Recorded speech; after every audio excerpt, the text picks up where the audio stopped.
بسم الله الرحمن الرحيم. فضيحة مكناس المركبة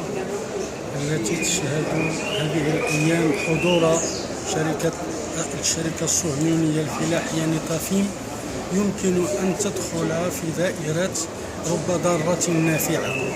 فقضية التطبيع والاختراق الصهيوني كثيرا ما كان ملفوفا ومحاطا باللبس في نقاشنا مع المسؤولين، ذلك أن هناك مفارقة دائمة،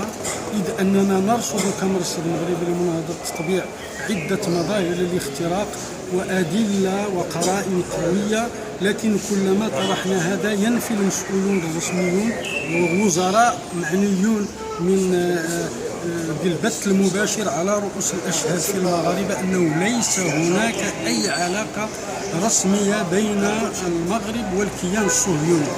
لكن الآن تعرض شركة صهيونية في المعرض الفلاحي الدولي وأعلنت فتح فرع لها قبل أيام رسميا، معنى أن هناك من درس الملف وأعطى الترخيص، وهناك من رخص بالعرض في المعرض الدولي في مكناس، وهذا كله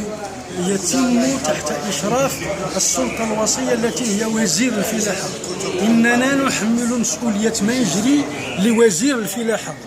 وكذلك نوجه نداء لرئيس الحكومة باعتباره واحد من المناضلين ضد التطبيع أن يتحمل مسؤوليته إزاء قطاع الفلاحي لتطرد هذه الشركة في المعرض وفي المغرب وتقفل أبوابها ويفتح تحقيق ليحاسب من رخص لها حتى تهين الشعب المغربي لهذه الدرجة من الاحتقار والإهانة والاستفزاز لمشاعر المغاربة الذين اعتبروا دوما القضية الفلسطينية قضيتهم الوطنية.